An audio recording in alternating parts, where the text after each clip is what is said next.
আবারও ব্যালিস্টিক ক্ষেপণাস্ত্রের পরীক্ষা চালালো উত্তর কোরিয়া। দক্ষিণ কোরিয়া ও জাপানের নিন্দা। মন্ত্রিসভার জরুরি বৈঠকের ডাক সিউলের। প্রস্তাবিত সিল্ক রোড প্রকল্পে 12,400 কোটি ডলার বিনিয়োগের ঘোষণা চীনের। রুট নিয়ে আপত্তি জানিয়ে বেইজিংয়ে বেল্ট অ্যান্ড রোড সম্মেলন বয়কট করল ভারত। সড়ক দুর্ঘটনায় নিউ ইয়র্কে 3 বাংলাদেশি নিহত। সৌদি আরবে একই পরিবারের 4 জন সহ নিহত 5, গুরুতর আহত 2। এবং ফ্রান্সের প্রেসিডেন্ট হিসেবে দায়িত্ব নিলেন মধ্যপন্থী ইমানুয়েল ম্যাক্রো।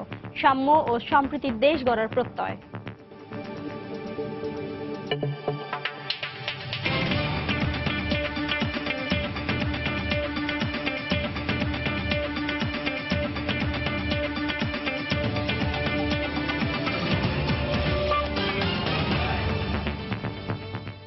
আন্তর্জাতিক সময়ের সঙ্গে আছে আমি শিরিন আক্তার।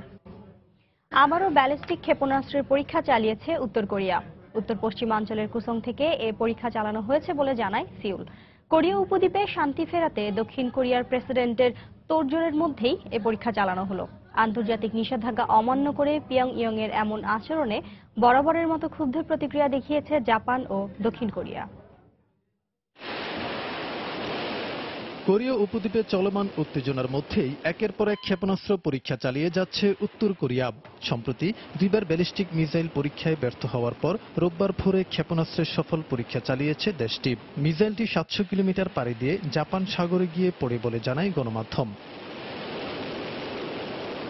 জাপানের প্রতিরক্ষা দপ্তর জানায় ক্ষেপণাস্ত্রটির ধরন একেবারেই নতুন।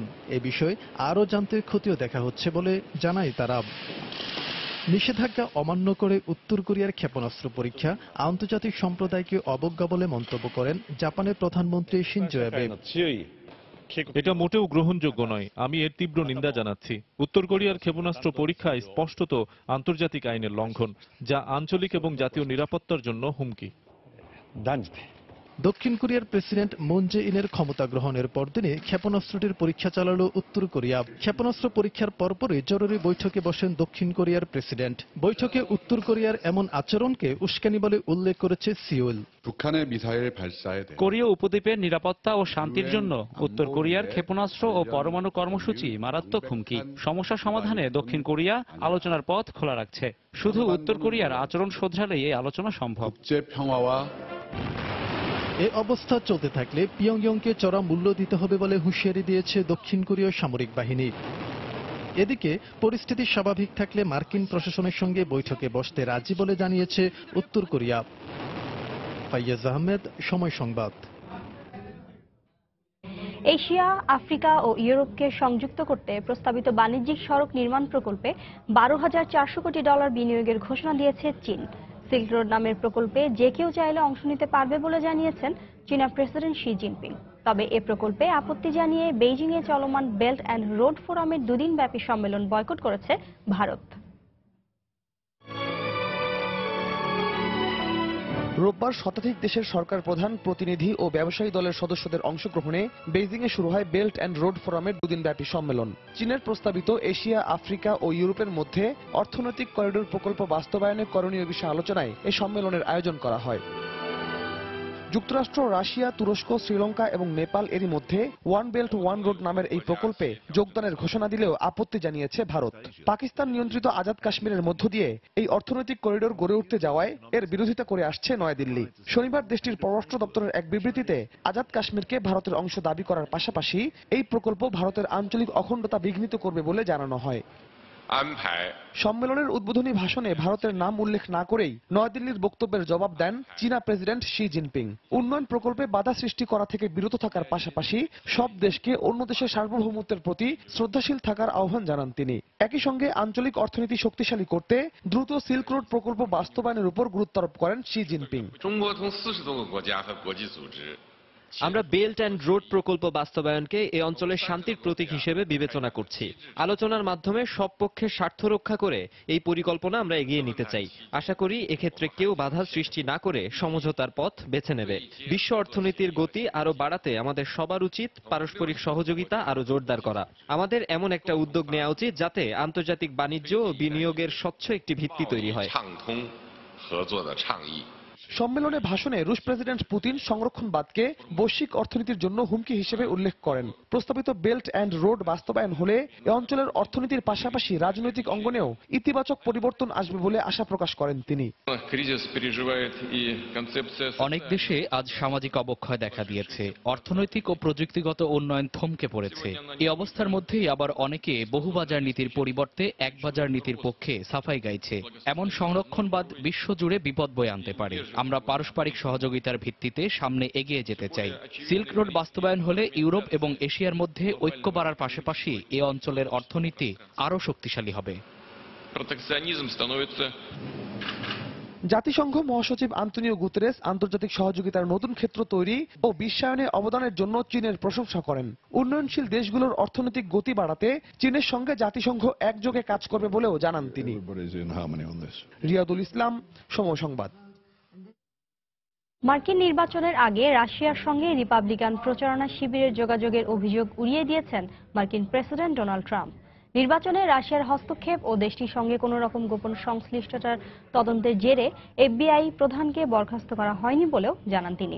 এদিকে ট্রাম্প জানিয়েছেন আগামী সপ্তাহে তার প্রথম বিদেশ সফরের আগেই নতুন পরিচালক পাবে এফবিআই।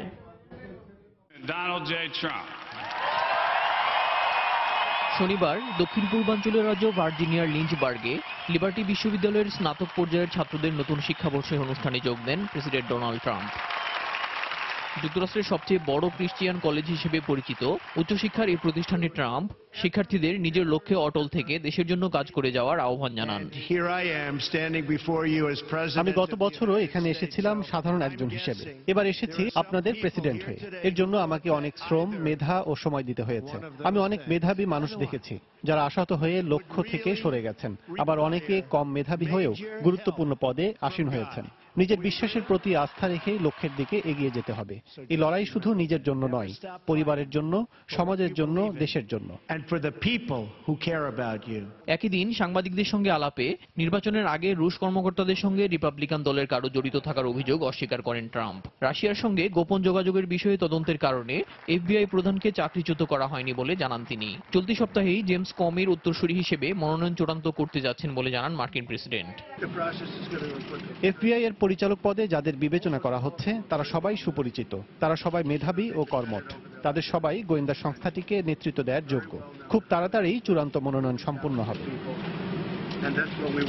এফবিআই প্রধানের পদে ট্রাম্পের বিবেচনায় থাকা 11 জনের মধ্যে শনিবার 4 জনের সাক্ষাৎকার নেওয়া হয়। অ্যাটর্নি জেনারেল জেফ সেশনসের সঙ্গে এদিন দেখা করেছেন এফবিআই এর ভারপ্রাপ্ত পরিচালক Andrew McCabe, Republican senator John Cornyn, New ইয়র্কের আপিল কোর্টের বিচারক মাইকেল গার্সিয়া ও সাবেক সহকারী অ্যাটর্নি জেনারেল অ্যালিস ফিশার। সাক্ষাৎকার প্রক্রিয়া সম্পন্ন হওয়ার পর একজনকে মনোনীত করবেন ট্রাম্প। পরে মার্কিন কংগ্রেস বিষয়টির চূড়ান্ত অনুমোদন দেবে।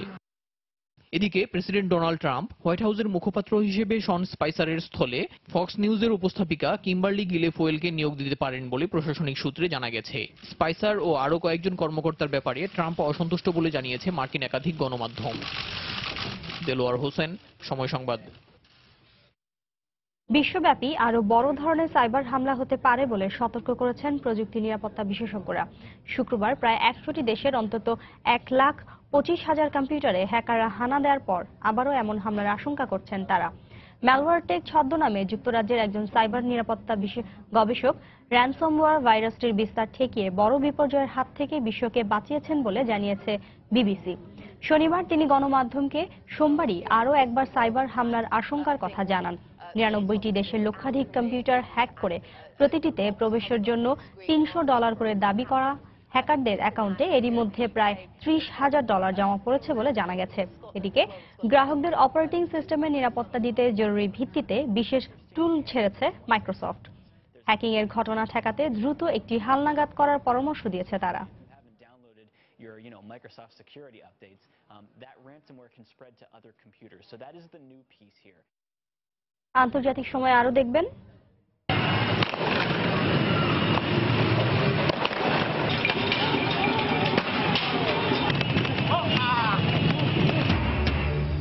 ভেনেজুয়েলায় সরকার বিরোধী সমাবেশে পুলিশের সঙ্গে ব্যাপক সংঘর্ষ। ইয়েমেনে সৌদি জোটের আগ্রাসনের বিরুদ্ধে বিক্ষোভ অব্যাহত। নিউ ইয়র্কে সড়ক দুর্ঘটনায় 3 বাংলাদেশি নিহতের ঘটনায় কমিউনিটিতে চলছে মাতম। লাইফ সাপোর্টে আল আমিন মোল্লার অবস্থা কিছুটা উন্নতি হলেও এখনো আশঙ্কামুক্ত নয় বলে জানিয়েছে চিকিৎসকরা। দুর্ঘটনার কারণ অনুসন্ধানে প্রত্যক্ষদর্শীদের তথ্য সরবরাহের আহ্বান জানিয়েছে স্থানীয় পুলিশ। ময়নাতদন্তের জন্য নিহতের মরদেহ স্বজনদের কাছে সোমবার হস্তান্তর করা হতে পারে বলে জানা গেছে। নিউ ইয়র্ক প্রতিনিধি শিহাবুদ্দিন কিসলু রিপোর্ট। প্রতিদিনের মতো শনিবারও জামাইকা থেকে ব্যক্তিগত গাড়িতে করে একসঙ্গে কর্মস্থল লং আইল্যান্ডে যাচ্ছিলেন যুক্তরাষ্ট্র প্রবাসী 4 সহকর্মী। এ সময় রাস্তার পাশে একটি গাছের সঙ্গে প্রাইভেট কারটি ধাক্কা লাগলে ঘটনাস্থলেই 2 জন নিহত হন। আহত 2 জনকে উদ্ধার করে স্থানীয় হাসপাতালে নেওয়া হলে গাড়ি চালক রায়হানুল ইসলামকে মৃত ঘোষণা করেন চিকিৎসকরা। আকস্মিক দুর্ঘটনার খবরে শোকের ছায়া নেমে এসেছে বাংলাদেশি কমিউনিটিতে। ওরা ইনভাজিন ফার্মাসিউটিক্যালে চাকরি করে সবাই, এবং কাজে যাওয়ার সময় একটা গাড়িতে তারা 4 জন ছিল। ড্রাইভ করছিল রায়হান। আমি কাজে যাওয়ার সময় দেখলাম যে একটা অ্যাক্সিডেন্ট হয়েছে। তো আমরা তো সাধারণত রাস্তায় যাওয়ার সময় অ্যাক্সিডেন্টগুলো দেখি, কিন্তু ঠিক আমি ওইভাবে মার্ক করি নাই। কিন্তু ওই অ্যাক্সিডেন্টটা যে আমাদের সহকর্মী, এটা আমি জানতাম না। ওনার মেয়ে আমাকে কল দিয়ে বললো যে আঙ্কেল, আমার তো আব্বুর এরকম যে গাড়িতে গেছে ওই গাড়িতে অ্যাক্সিডেন্ট করছে, ওর মধ্যে 3 জন মারা গেছে আর 1 জন ক্রিটিক্যাল। সো আমি সাথে সাথে চলে আসলাম। বাই দিস টাইম দেখি যে বাসা পুলিশ অফিসার বলছে যে এখানে যে 3 জন ডেড বডি আছে, তাদের মধ্যে 1 জন আত্মরমদোলার এখানে আছে। তো আমাকে মেক শিওর করছে। এদিকে স্বামীর মৃত্যুতে দিশেহারা গাড়ি চালক রায়হানুলের স্ত্রী মার্জিয়া। পুলিশ আসছিল বাসায়, ওরা বলল যে তোমার হাজবেন্ড অ্যাক্সিডেন্ট করছে। আমি তো সবসময় ওরে করতাম যে সাবধানে যাইও। ও বলতো না, আমি একটা দায়িত্ব নিয়ে 3-4 জনকে নিয়ে যাই সাথে, তারা যায়, অবশ্যই আমি দায়িত্ব নিয়ে যাব। কিন্তু আজকে যে কিভাবে কি হয়ে গেল। লাইফ সাপোর্টে আল আমিন মোল্লার অবস্থা কিছুটা উন্নতি হলেও এখনো আশঙ্কামুক্ত নয় বলে জানিয়েছেন চিকিৎসকরা। নিহত রায়হানুল ইসলামের গ্রামের বাড়ি ময়মনসিংহ, আতাউরের ভৈরব এবং শামসুলের বাড়ি মাতুয়াইলে। বেপরোয়া গতিতে গাড়ি চালানোর কারণে এ দুর্ঘটনা ঘটেছে বলে ধারণা করছে পুলিশ। নিহতদের লাশ ময়নাতদন্তের জন্য স্থানীয় হাসপাতালে রাখা হয়েছে। 2 দিন ছুটির কারণে সোমবার মরদেহ স্বজনদের কাছে হস্তান্তর করা হবে। শিহাবুদ্দিন কিসলু, সময় সংবাদ, নিউ ইয়র্ক, যুক্তরাষ্ট্র। সৌদি আরবের দাম্মামে সড়ক দুর্ঘটনায় একই পরিবারের 4 জন সহ অন্তত 5 বাংলাদেশের মর্মান্তিক মৃত্যু হয়েছে। শনিবার ভোরে মক্কা থেকে ওমরা হজ পালন শেষে কর্মস্থলে ফেরার পথে হাফার আল বাতেন শহরের কাছে উম্মে জমজম এলাকায় এই দুর্ঘটনা ঘটে। নিহতরা হলেন ফেনী সদর থানার বড়াই গ্রামের আব্দুল আজিজ, তার ছেলে আরাফাত বিন আজিজ, মেয়ে রুবাবা বিন আজিজ, শাশুড়ি আকলিমা বেগম এবং গাড়ি চালক দিনাজপুর জেলার বিরামপুর থানার কাটলা গ্রামের মাসুদ রানা। দুর্ঘটনায় মারাত্মক আহত হন আব্দুল আজিজের স্ত্রী।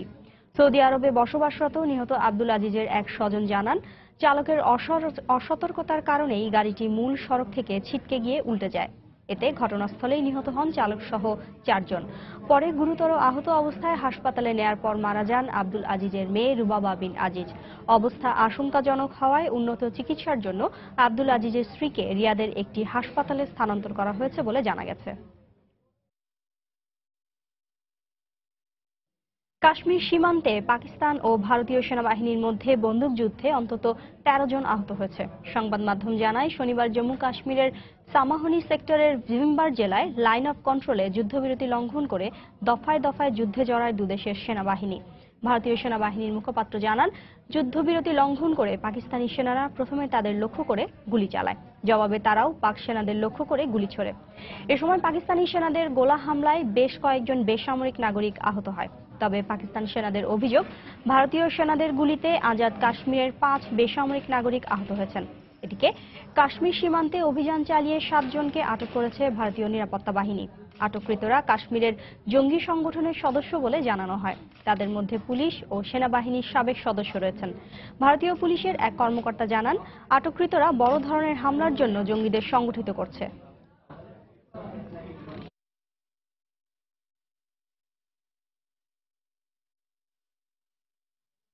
পাকিস্তানের বেলুচিস্তান প্রদেশে অজ্ঞাত বন্দুকধারী গুলিতে 10 শ্রমিক নিহত হয়েছে।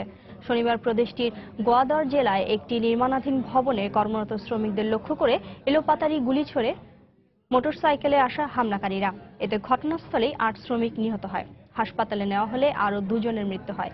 নিহতরা সবাই সিন্ধু প্রদেশের বাসিন্দা বলে জানা গেছে। গুলিবর্ষণের পরপরই হামলাকারীরা পালিয়ে যায়। এই ঘটনায় কোনো গোষ্ঠী দায় স্বীকার করেনি। হামলার বিষয়টি খতিয়ে দেখছে পুলিশ।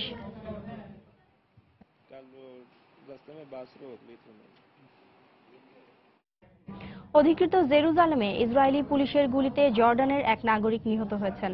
পুলিশ জানায় নিহত ওই ব্যক্তি ছুরি নিয়ে এক পুলিশ সদস্যের ওপর অতর্কিত হামলা চালালে জীবন বাঁচাতে পাল্টা গুলি চালায় পুলিশ। এতে ঘটনাস্থলেই নিহত হয় হামলাকারী। 57 বছর বয়সী ওই জর্ডানীয় নাগরিকের পরিচয় জানা না গেলেও মাত্র 4 দিন আগে তিনি ইসরায়েলে আসেন বলে পুলিশের পক্ষ থেকে জানানো হয়। আহত পুলিশ সদস্যের অবস্থা তেমন গুরুতর নয় বলে জানিয়েছে হাসপাতাল কর্তৃপক্ষ। এদিকে ইসরায়েলি পুলিশের বক্তব্য প্রত্যাখ্যান করে এই ঘটনাকে কুৎসিত অপরাধ বলে অভিহিত করেছে জর্ডান সরকার।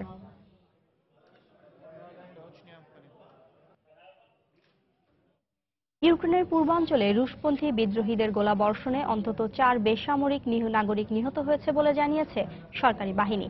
শনিবার পূর্ব ইউক্রেনের সরকার নিয়ন্ত্রিত শিল্পনগরী আভদিভকায় এ গোলা হামলা চালানো হয়। এতে নিহত হন 3 নারী সহ অন্তত 4 জন। এছাড়াও গুরুতর আহত অবস্থায় হাসপাতালে ভর্তি করা হয়েছে একজনকে।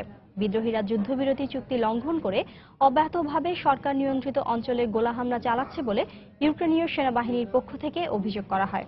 তবে যুদ্ধবিরতি চুক্তি লঙ্ঘনের এ অভিযোগ প্রত্যাখ্যান করলেও হতাহতের ঘটনায় বিদ্রোহীদের পক্ষ থেকে এখন পর্যন্ত কোনো বক্তব্য পাওয়া যায়নি।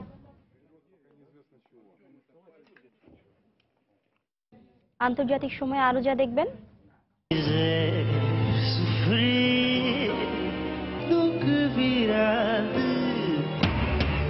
প্রথমবারের মতো ইউরোভিশন সঙ্গীত প্রতিযোগিতায় বিজয়ী পর্তুগালের সালভাদোর সব্রাল বোনের সঙ্গে ডুয়েট সঙ্গীত পরিবেশন। ফ্রান্সের প্রেসিডেন্ট হিসেবে শপথ নিলেন সাবেক ব্যাংকার ও অর্থমন্ত্রী ইমানুয়েল ম্যাক্রো। বিদায়ী প্রেসিডেন্ট ফ্রাঁসোয়া ওলাদের কাছ থেকে দায়িত্ব বুঝে নেন তিনি। এর মধ্য দিয়ে শুরু হলো ইমানুয়েল ম্যাক্রোর এগিয়ে যাও আন্দোলনের পথ চলা। রোববার এলিসি প্যালেসে ম্যাক্রোকে স্বাগত জানান ফ্রাঁসোয়া ওলাদ। আনুষ্ঠানিকভাবে দায়িত্ব গ্রহণের পর জাতির উদ্দেশ্যে দেয়া ভাষণে দেশের জনগণের মধ্যে ঐক্য গড়ে তোলার পাশাপাশি সম্প্রীতির দেশ গড়ার অঙ্গীকার করেন তিনি। একই সঙ্গে বিশ্বের কাছে ফ্রান্সের গুরুত্ব তুলে ধরার পাশাপাশি ফরাসিদের ঐতিহ্য পুনরুদ্ধারের প্রতিশ্রুতি দেন তিনি। ম্যাক্রো এমন একটি সময়ে দায়িত্ব নিলেন যখন দেশটিতে বেকারত্ব এবং জাতীয় মতভেদ চরমে। এ সমস্যা সমাধানে ম্যাক্রোর জন্য সবচেয়ে বড় চ্যালেঞ্জ আসন্ন পার্লামেন্ট নির্বাচনে সংখ্যাগরিষ্ঠতা অর্জন। পার্লামেন্ট নির্বাচনের প্রতিদ্বন্দ্বিতা করার জন্য ইতোমধ্যে 428 জনকে মনোনীত করেছে ল রিপাবলিকান মার্চ।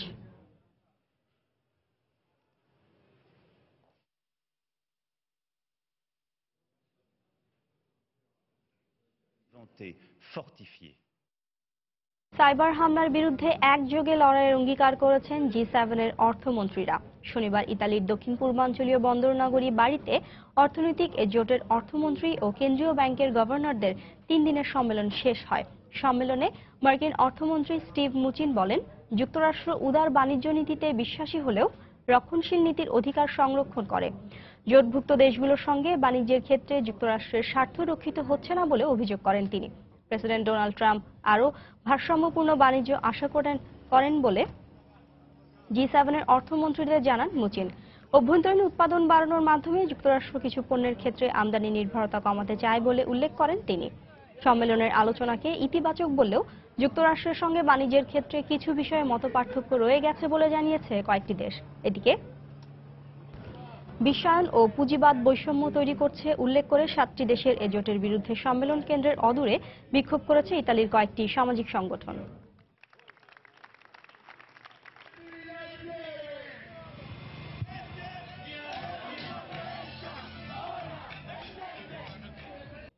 সিরিয়ার সরকারের সঙ্গে চুক্তির আওতায় বিদ্রোহী গোষ্ঠীর কয়েকশো সদস্য তাদের পরিবার সহ দামেস্কের শহরতলি ছেড়ে চলে গেছে। গেল শুক্রবার থেকে তারা দামেস্ক ছেড়ে চলে যেতে শুরু করে। যুক্তরাজ্য ভিত্তিক পর্যবেক্ষণ সংস্থা Syrian observatory for human rights জানায়, এখন পর্যন্ত বিদ্রোহী গোষ্ঠীর 700-র বেশি সদস্য তাদের পরিবার সহ দামেস্ক ছেড়ে চলে গেছে। এদের মধ্যে 150 জন বিদ্রোহী যোদ্ধা রয়েছে বলেও জানানো হয়। যদিও জাতিসংঘের অভিযোগ, প্রেসিডেন্ট আসাদ এসব বিদ্রোহীদের জোর করে দামেস্ক থেকে বের করে দিচ্ছেন। এদিকে জাতিসংঘের সিরীয় বিষয়ক উপদূত রামদি এজেলদিন জানিয়েছেন, সিরিয়ার শান্তি ফিরিয়ে আনতে আসন্ন জেনেভা আলোচনায় ইতিবাচক অবদান রাখবে জাতিসংঘ। শনিবার দামেস্ক সফরে গিয়ে সিরিয়ার উপ পররাষ্ট্রমন্ত্রী ফয়সাল মোকদাদের সঙ্গে বৈঠকের পর সাংবাদিকদের তিনি একথা বলেন।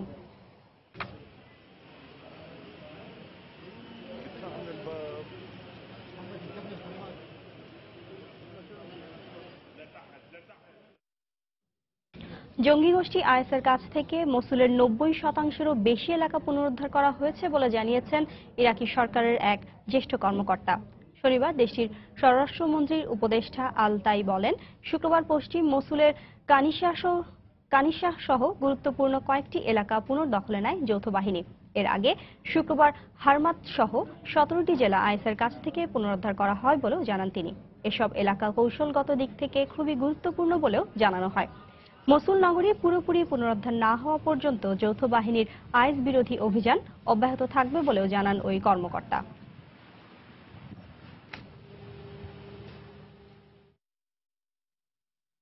চলতি সপ্তাহে বিক্ষোভ, সংঘর্ষ, প্রতিবাদে উত্তাল ছিল বিশ্বের বিভিন্ন দেশ।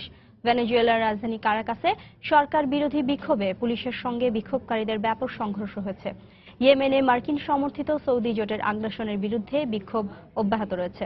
তিউনিসিয়ায় দুর্নীতিগ্রস্ত ব্যবসায়ীদের উত্থাপিত বিল পাশের বিরুদ্ধে প্রতিবাদ সমাবেশ করেছে হাজারো মানুষ। ভারতের নয়াদিল্লিতে যুদ্ধবিরতি লঙ্ঘনের প্রতিবাদে পাকিস্তানি সেনাদের বিরুদ্ধে বিক্ষোভ করেছে সাধারণ মানুষ।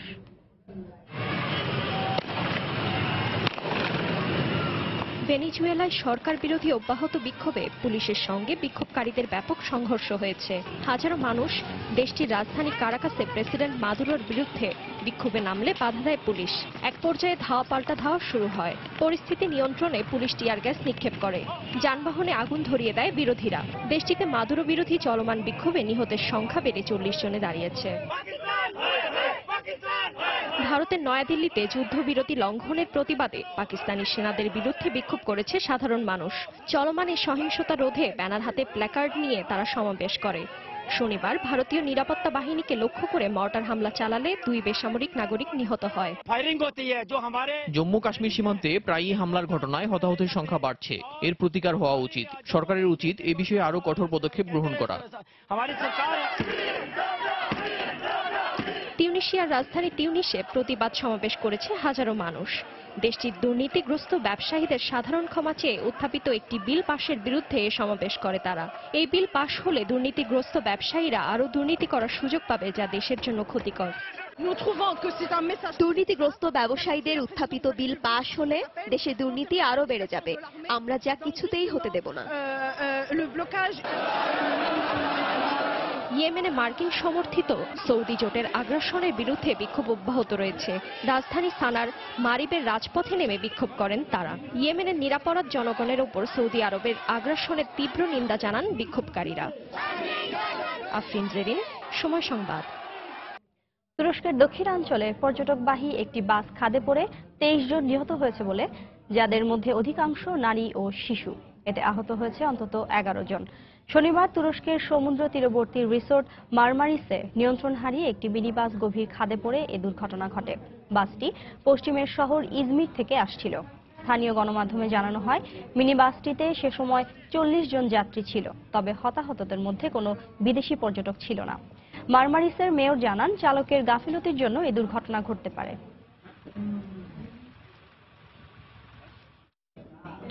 গ্রিসে যাত্রীবাহী ট্রেনের বগি লাইনচ্যুত হয়ে 4 জন নিহত হয়েছেন। এই দুর্ঘটনায় আহত হয়েছে অন্তত 5 জন। দেশটির রেলওয়ে কর্তৃপক্ষ জানায়, শনিবার রাতে একটি যাত্রীবাহী ট্রেন এথেন্স থেকে দেশটির দ্বিতীয় বৃহত্তম শহর থেসালোনিকিতে যাওয়ার সময় এডেনড্রো নামের একটি আবাসিক এলাকায় ইঞ্জিন সহ বগি লাইনচ্যুত হয়। পুলিশ জানায়, ট্রেনটির ইঞ্জিন একটি আবাসিক ভবনে ধাক্কা দেয়। এতে ট্রেনটির চালক মারাত্মকভাবে আহত হন। তার অবস্থা আশঙ্কাজনক বলে জানিয়েছে চিকিৎসকরা। দুর্ঘটনার কারণ সম্পর্কে কিছুই জানাতে পারেনি কর্তৃপক্ষ। ট্রেনটিতে 100 জন যাত্রী ছিল।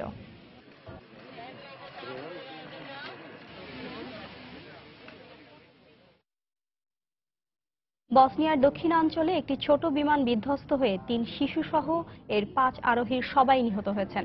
পুলিশ জানায়, শনিবার স্থানীয় সময় বিকেলে দেশটির মোস্তার শহরের কাছে বিমানটি বিধ্বস্ত হয়। বিমানটি উড্ডয়নের পর এর ইঞ্জিনে হঠাৎ আগুন ধরে গেলে কিছুক্ষণের মধ্যেই এটি বিধ্বস্ত হয়। প্রাথমিকভাবে নিহতদের পরিচয় শনাক্ত করা সম্ভব না হলেও ঘটনাস্থলে উদ্ধার তৎপরতা চালাচ্ছে দমকল বাহিনী ও পুলিশ। ইরানের উত্তর পূর্বাঞ্চলীয় এলাকায় 5.7 মাত্রার ভূমিকম্প আঘাত হেনেছে। এ ঘটনায় নিহত হয়েছেন 3 জন। এছাড়া আহত হয়েছেন অন্তত 220 জন। শনিবার ইরানের খোরাসান প্রদেশে এ ভূমিকম্প অনুভূত হয়। ভূমিকম্পের উৎপত্তি স্থল ছিল খোরাসানের রাজধানী বজনারদের 11 কিলোমিটার গভীরে। এরই মধ্যে উদ্ধার তৎপরতা শুরু করেছে দেশটির উদ্ধারকারী দল ও রেড ক্রিসেন্টের কর্মীরা। সংস্থাটির কর্মকর্তারা জানান, ভূমিকম্পের পর 12টি উদ্ধারকারী দল এখন পর্যন্ত 19 জনকে জীবিত উদ্ধার করেছে। প্রবাসীদের বহিষ্কার অভিযানে সরকারি অর্থ ব্যবহারের উপর নিষেধাজ্ঞা এনে কংগ্রেসে বিল উত্থাপন করার কথা জানিয়েছেন যুক্তরাষ্ট্রের কংগ্রেসম্যান গ্রেস মেং। নির্বাচিত জনপ্রতিনিধি এবং নিউ ইয়র্ক অ্যাটর্নি জেনারেলের দপ্তর সহ পুলিশ প্রশাসনও অভিবাসীদের পাশে থাকবে বলেও জানান তিনি। শনিবার জামাইকার মুসলিম সেন্টারে অভিবাসী ও বর্ণবিদ্বেষমূলক হামলার বিরুদ্ধে সচেতনতা বিষয়ক এক মতবিনিময় সভায় তিনি একথা বলেন। গ্রেস মেং বলেন, কমিউনিটিতে ঐক্যবদ্ধ থেকে নিউ ইয়র্ক প্রশাসনের সহযোগিতায় ট্রাম্পের অভিবাসী বিরোধী নীতির বিরুদ্ধে সোচ্চার হতে হবে। সভায় অভিবাসীদের বহিষ্কার প্রতিরোধে সচেতনতার উপর গুরুত্ব আরোপ করেন মানবাধিকার আইনজীবী। এ সময় নিউ ইয়র্ক পুলিশও অভিবাসীদের পাশে থাকার কথা জানায়।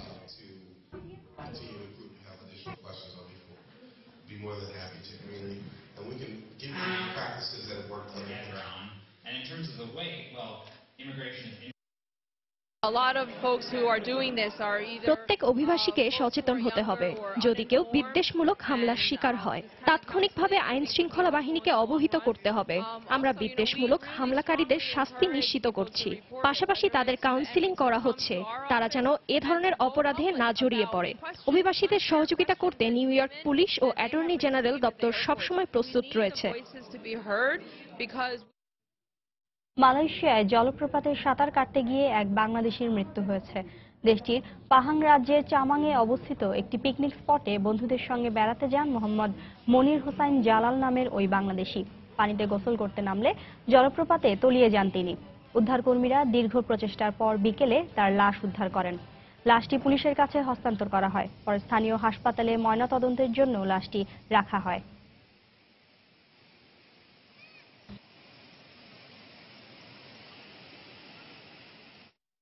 বঙ্গবন্ধু কন্যা শেখ রেহানার সঙ্গে ছবি তোলার অপরাধে যুক্তরাজ্য বিএনপির সহসভাপতি শেখ শামসুদ্দিন আহমেদ শামীমকে দল থেকে বহিষ্কার করা হয়েছে। আগামী 8 জুনের নির্বাচনে ব্রিটেনের লেবার দলীয় এমপি প্রার্থী বঙ্গবন্ধু নাতনি টিউলিপ সিদ্দিকী নির্বাচনী প্রচারণায় যোগ দেওয়ার পাশাপাশি শেখ রেহানার সঙ্গে ছবি তোলেন শেখ শামসুদ্দিন আহমেদ শামীম। এর পরপরই শুক্রবার যুক্তরাজ্য বিএনপির সভাপতি এম এ মালিক ও সাধারণ সম্পাদক কায়সার এম আহমেদের স্বাক্ষরিত এক বার্তায় সভাপতির পদ সহ দলের সকল কাজ থেকে অব্যাহতি দেওয়া হয় বলে অভিযোগ করেন শামীম। এই বিষয়ে বিএনপির এম এ মালিকের কাছে জানতে চাইলে তিনি বলেন, দলীয় নিয়ম শৃঙ্খলা ভঙ্গের অভিযোগে তাকে অব্যাহতি দেওয়া হয়েছে।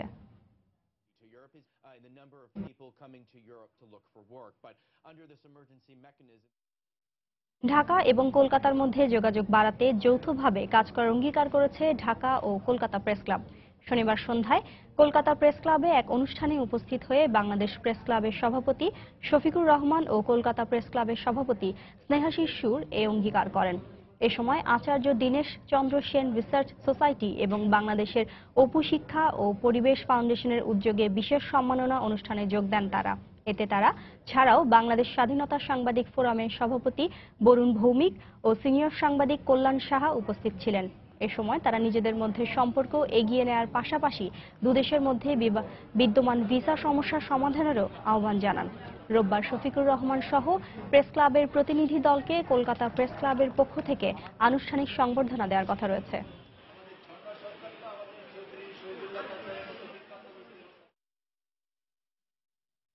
নেপালে 2 দশকের মধ্যে প্রথমবারের মতো স্থানীয় নির্বাচনের ভোট গ্রহণ চলছে। এই নির্বাচনকে গৃহযুদ্ধের অবসানের পর গণতন্ত্রের পথে এগিয়ে নিয়ে যাওয়ার পদক্ষেপ হিসেবে দেখা হচ্ছে। স্থানীয় সময় সকাল 7টায় 3টি প্রদেশের ভোট গ্রহণ শুরু হয়। এসব অঞ্চলে ভোটারের সংখ্যা প্রায় 50,000। 283টি স্থানীয় পৌরসভায় মেয়র, উপমেয়র, ওয়ার্ড চেয়ারম্যান এবং সদস্য পদে ভোট গ্রহণ চলছে। এসব পদের জন্য লড়বেন 878 জন প্রতিদ্বন্দ্বী। নির্বাচনী সহিংসতার কথা বিবেচনা করে বাকি 4 প্রদেশে আগামী 14 জুলাই দ্বিতীয় দফার ভোট গ্রহণ হবে। 1997 সালে দেশটিতে সর্বশেষ স্থানীয় নির্বাচন অনুষ্ঠিত হয়।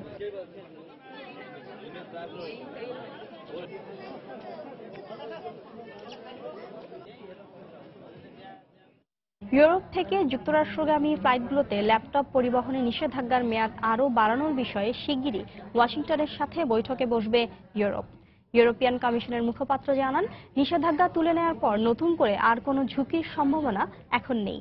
তবে নিষেধাজ্ঞা তুলে না নিয়ে মেয়াদ বাড়ানো হলে বিশ্ব বাণিজ্যে এর প্রভাব পড়বে বলেও জানান তিনি। কারণ বর্তমানে ইউরোপ থেকে যুক্তরাষ্ট্রে দৈনিক অন্তত 350 বিমান চলাচল করে, যেগুলোর মধ্যে উল্লেখযোগ্য হারে রয়েছে বাণিজ্যিক ফ্লাইট। নিষেধাজ্ঞার মেয়াদ বাড়ালে বিশ্বের এভিয়েশন সেক্টরে এর নেতিবাচক প্রভাবের পাশাপাশি যুক্তরাষ্ট্রে পর্যটক আগমনের হার কমবে বলে মনে করছেন বিশ্লেষকরা। ইউরোভিশন সঙ্গীত প্রতিযোগিতা 2017-তে প্রথমবারের মতো বিজয়ী হয়েছেন পর্তুগালের সালভাদর সব্রাল। ইউক্রেনের কিয়েভ ইন্টারন্যাশনাল সেন্টারে এই প্রতিযোগিতা অনুষ্ঠিত হয়। 27 বছর বয়সী সব্রাল তার বোনের লেখা গান গেয়ে এই শিরোপা জিতে নেন। পরে অনুষ্ঠানে তার বোনের সঙ্গে ডুয়েট সঙ্গীত পরিবেশন করেন সব্রাল। সঙ্গীতের আবহমান ধারাকে পরিবর্তন করে নতুন কিছু করার কথা জানান তিনি, যা মানুষের হৃদয়ে জায়গা করে নেবে। সব্রালের জয়ে উল্লাসে ফেটে পড়ে পর্তুগালবাসী। প্রতিযোগিতায় বুলগেরিয়া ও মলদোভার প্রতিযোগী যথাক্রমে দ্বিতীয় ও তৃতীয় স্থান অধিকার করেন। 2016 সালে সুইডেনের স্টকহোমে অনুষ্ঠিত ইউরোভিশন প্রতিযোগিতায় বিজয়ী হন ইউক্রেনের জামালা।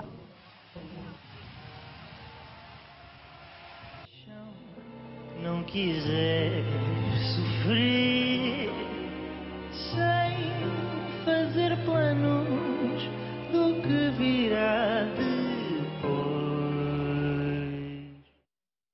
আন্তর্জাতিক সময় শীর্ষ সংবাদ জানিয়ে দিচ্ছি আরো একবার। আবারও ব্যালিস্টিক ক্ষেপণাস্ত্রের পরীক্ষা চালালো উত্তর কোরিয়া। দক্ষিণ কোরিয়া ও জাপানের নিন্দা, মন্ত্রিসভার জরুরি বৈঠকের ডাক সিউলের।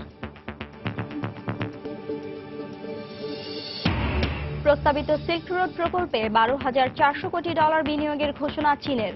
রুট নিয়ে আপত্তি জানিয়ে বেইজিংয়ে বেল্ট অ্যান্ড রোড সম্মেলন বয়কট করল ভারত। সড়ক দুর্ঘটনায় নিউ ইয়র্কে 3 বাংলাদেশি নিহত। সৌদি আরবে একই পরিবারের 4 জন সহ নিহত 5, গুরুতর আহত 2। এবং ফ্রান্সের প্রেসিডেন্ট হিসেবে দায়িত্ব নিলেন মধ্যপন্থী ইমানুয়েল ম্যাক্রো। সাম্য ও সম্প্রীতির দেশ গড়ার প্রত্যয়। এই ছিল আন্তর্জাতিক সময়। যে কোনো খবর পেতে ভিজিট করুন সময় নিউজ.টিভি। সঙ্গেই থাকুন সময়ের।